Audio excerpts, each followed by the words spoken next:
Okay. Wow, World of Water. Welcome, everyone. We're real happy to have a guest today, and we look forward to the conversation. We have Dr. Joe with us, and I'm going to just ask you, Dr. Joe, to just share with us a little bit of your background and just kind of share what you feel like you want to, and then we'll start looking more about what we're talking about with the World of Water. Okay, well, my background is I'm the oldest of nine kids, and I was raised in a family that would be what you would call poor. And my dad deserted my mother when I was 12. And I grew up and joined the Marine Corps when I was 17. I went to Vietnam twice. And worst thing that happened to me in Vietnam was I got bit by a big rat. had to get had to get 19 rabies shots in the stomach. I always said I should have got a Purple Heart because he was an enemy rat, but that's another thing. And then, of course, I quit high school when I was 16 and joined the Marines. And then afterwards, I went to I just got a GED and I got accepted into college on a probationary basis and went on to graduate and then earn a couple master's degrees and then earn doctorates. So that shows you what God can do. Because then I pastored for 53 years and I've taught at the college level now for over 12 years. And I have a wife and three sons, and we have a great life. We've been married 56 years, and so it's a great life. And how I met Mark, I was his pastor, and do you want to go? You want to tell the story about the missionary that came, or do you want me to just kind of get that started? Just go ahead and get that started, and then we'll take it from there. Yes. We had a missionary come to our church, and Mark and I were both there that morning, and I'll never forget it because the missionary talked to us about the water they were taking to the third world countries where they served.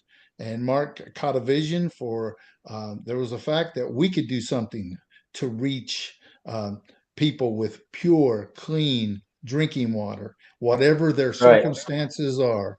And that's what inspired him. And he came to me, and he and I started meeting in my office there at the church. And since then, we've met a couple times a month. And I just he kind of shares with me his vision, and I consult with him about what I think, and then we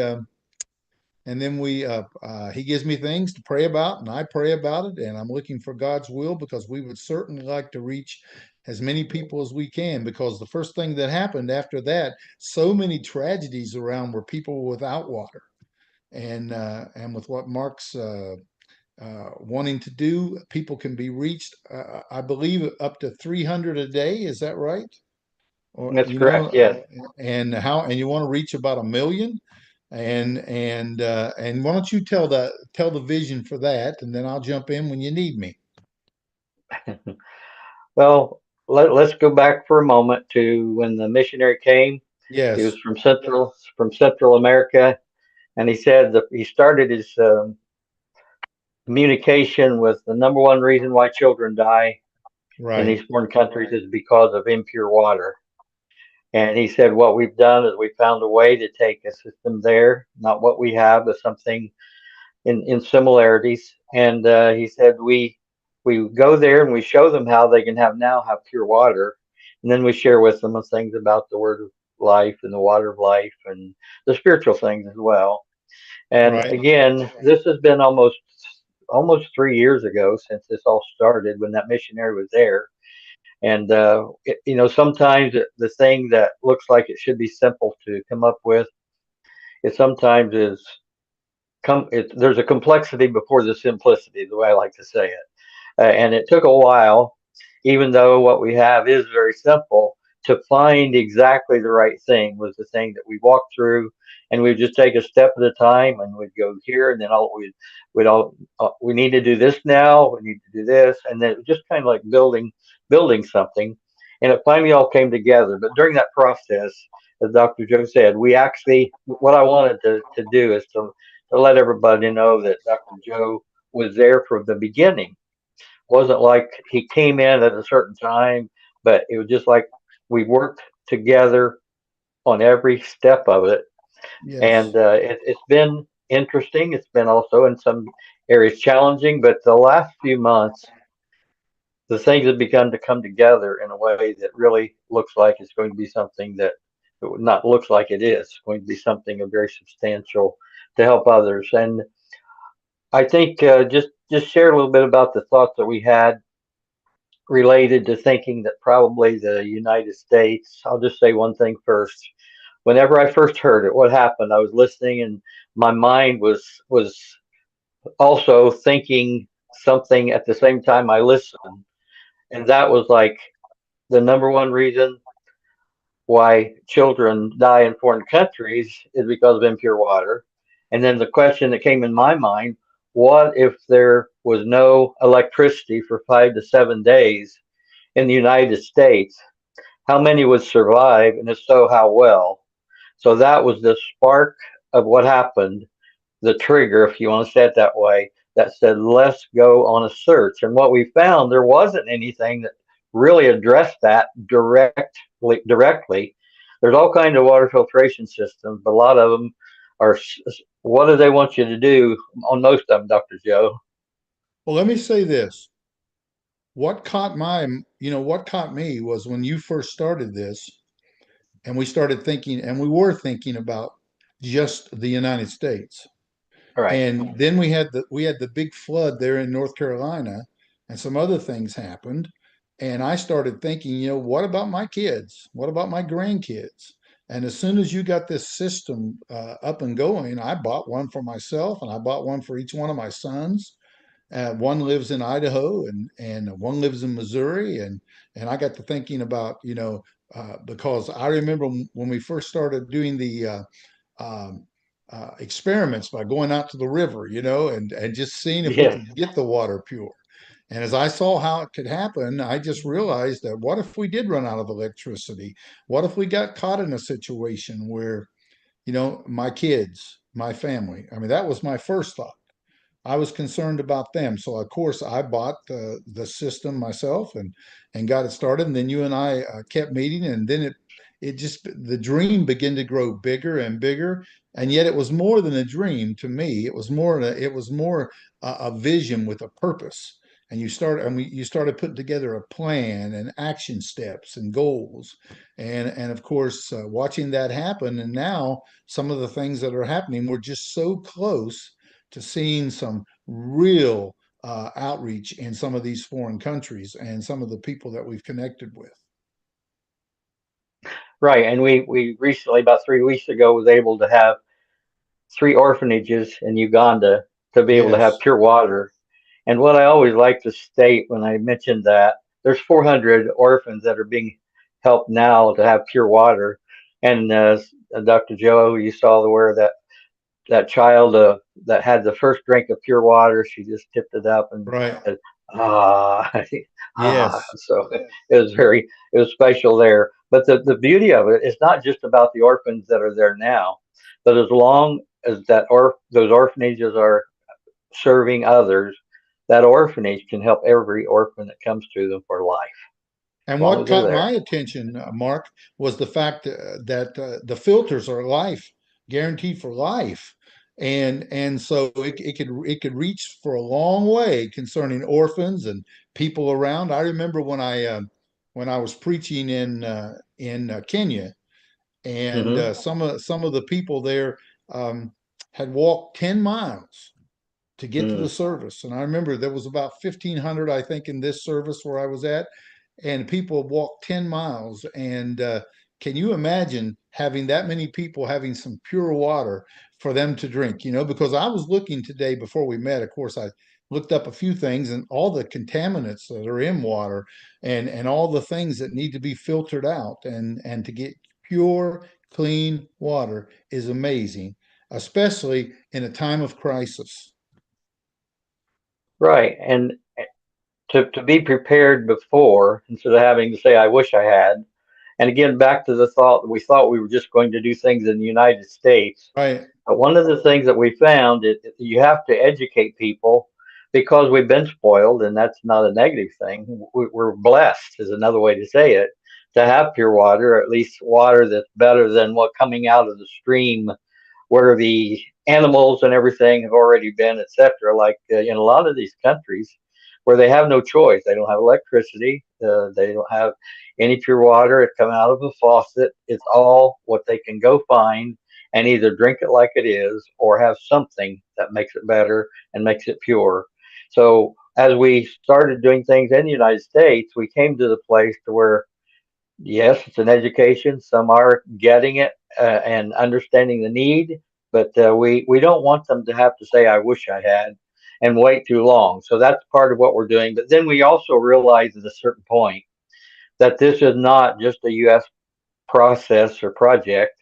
And one of the things that's, as we mentioned before, there's a person walking across Africa, the continent of Africa, to make people aware of the need. But he called me a few weeks ago, and he said that's what we're doing is to show them where to dig a well, for example, if there's a way to do that, and also to walk across, make people aware. But he said just because we dig a well doesn't mean the water's pure, and anybody 3 to 5 miles or whatever away from that, they don't have a way to get to that, so they need our system as well. With that said, we are working to have the ability to help thousands and thousands.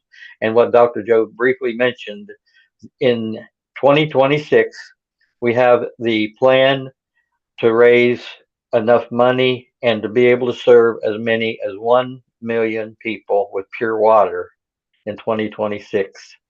And that's also what's interesting is that when I talked to Paul, that's walking across the continent of Africa the other day, without him knowing that I said what I just said, he said, "I've been thinking that we have the ability to help as many or more than 1 million people in 2026." So that was kind of an interesting to see how two people working together. We have a product we could supply to that, and he has the feet on the ground to take it out and take it to those that need it. So it's a blessed thing to have.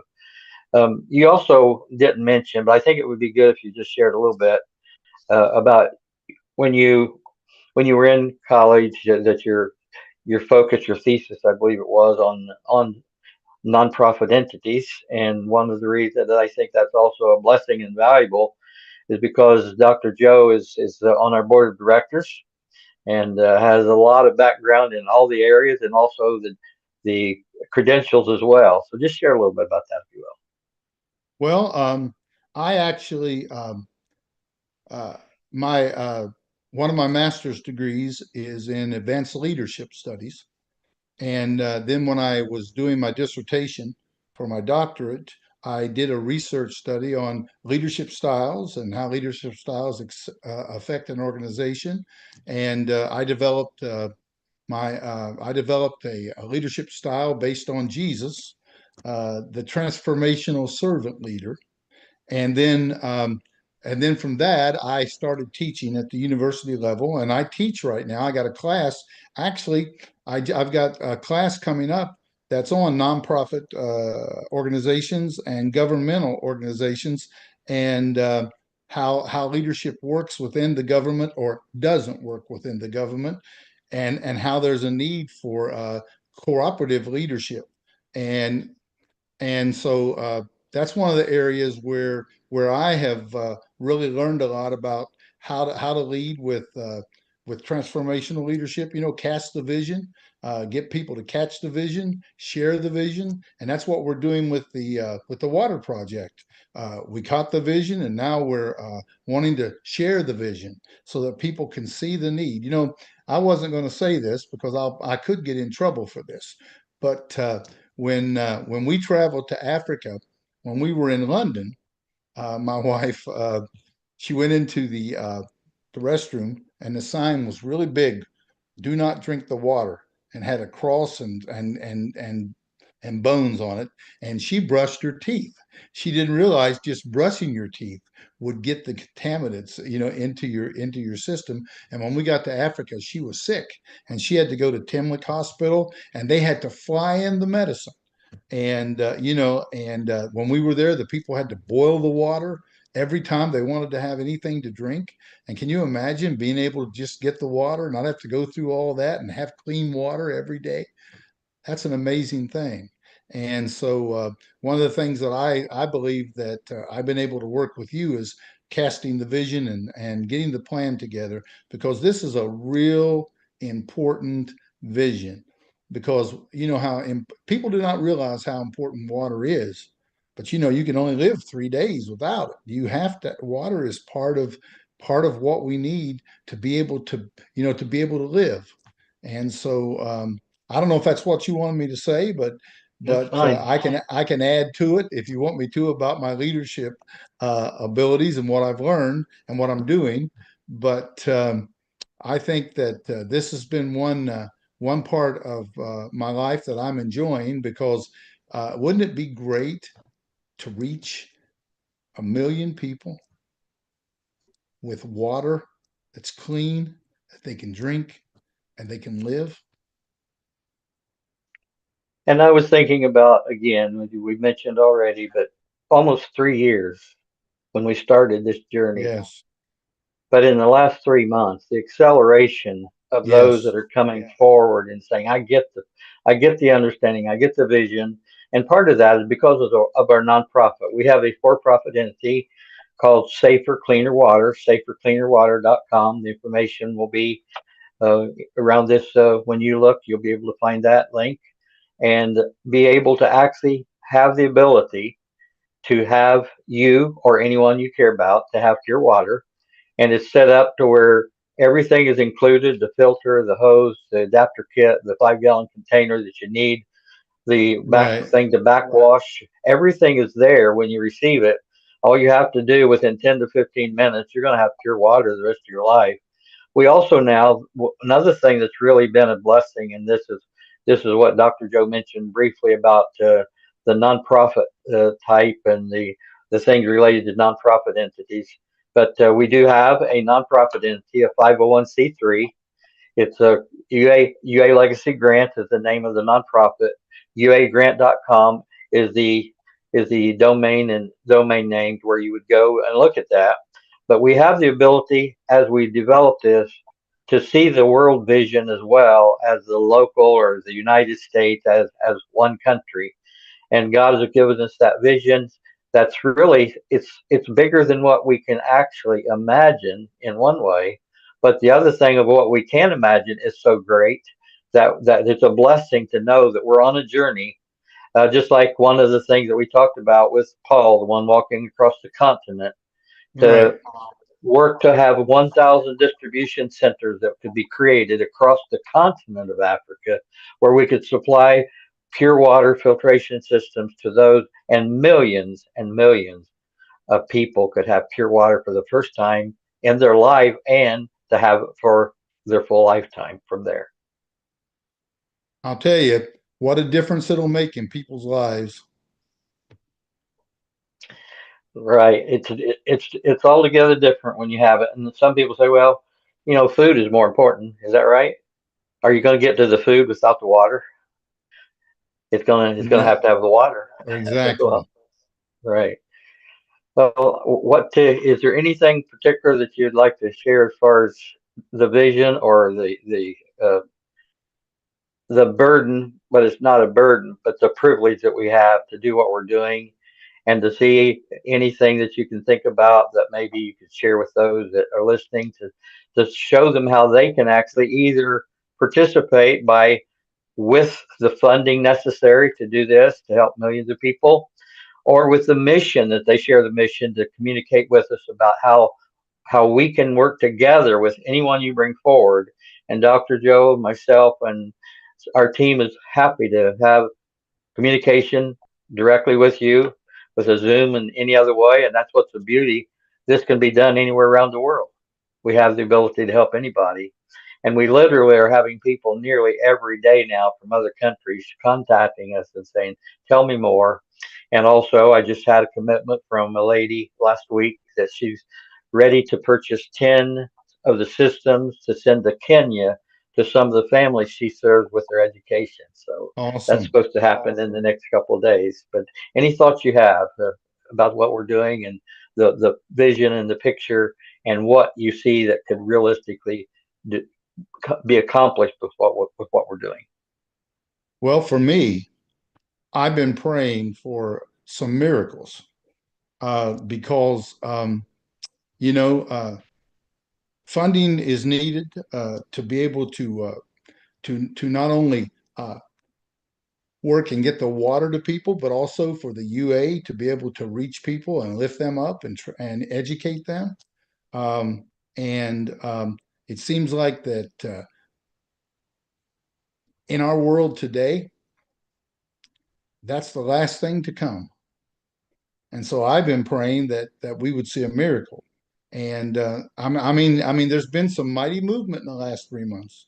Every time you and I get together, there's another Yes, person interested. There's another group right, interested, and people are interested. But you need to take that next step. Instead of just being uh, a person who observes, be a step into the water. Now, I'm just using that as a right, pun. right. Yeah. Step into the water, get your feet wet, Hmm. and join this mission because it's going to change the world. And wouldn't you love to be part of changing the world where you can reach places who need to be reached? Because I know I've said this over and over again: clean, pure drinking water. That's so easy for me sitting here in my house in Indiana. Of course, it's not the cleanest water in the world, I don't think that we have, but it's pure enough, it's clean enough, I can drink it. And until you've been in third world countries, until you've been like in Africa, where I spent some time there. I spent uh, 23 months in Vietnam, and you see the conditions, and you begin to understand there's a world out there that's hurting, not and for food and for water. And think about the difference we could make. This is the mission that we have. It's not just an idea, but it's a Nope, God-given calling and a mission to see many lives changed. And one of the things, and I say this in a humble way, but something that is so powerful to recognize the fact what Jesus did when he was here, he helped them with their physical challenges and then was able to minister to them about those things of spiritual things as well. This is something that's purely for the purpose of helping others. This is not a quote unquote religious project. This is a project of need that everybody has. And we just have the absolutely, privilege of being able to share it. And as we've thought back many times when I had that vision, you're going to be able to help millions have pure water. That's a mission that's come to me with a vision of absolutely, clarity. And God is working on our behalf because he cares about everyone that is created absolutely, that's been born. absolutely. Dr. Joe, I really appreciate you being with us today, and Well, I'm we glad I always was have. with you. I hope I made sense today. I'm still recovering from a few medical things, and so Mhm, um, I need everyone's prayers. Let's just put it that way. And of mhm. course, I'm praying for God to use this mission to make a difference. And of course, that's the way I think. Not everyone has to think that way, but I absolutely believe that people are important. I remember when I was getting my when I was pastoring in Marion, Ohio, a lady bought me a book that she bought at a yard sale for a nickel, and she gave me that book, and I remember the first line of the book was that you need to understand something. You need to realize that you got to think that people are important because they are important. And I actually took that book where I got it. She got it for a nickel, and I started having my staff read it. And I bought copies of it every year and gave it to my staff, and we reread it and reread it. It was how to have confidence and power in dealing with people. And the first thing you have to realize is that people are important because they are God's creation, and we need to reach out, especially to those that are hurting. It's so easy to That's get caught true. up in being comfortable, and you don't mean to do it, but you can't see beyond yourselves. And you got to realize, even around us right here, there are people who are hurting. And if an emergency hit, we need to be ready. We always we always have a good time when we're together and to just kind of chat and talk and enjoy each other's uh, benefit of having each other to bounce and think through things and see the development, the growth, and share the good news, and also look to the things that where others can help, and they are beginning to, and we believe that God Absolutely. is working to help more and more. So safercleanerwater.com, uagrant.com. Wow, World of Water. Thanks for being with us today. Thank you.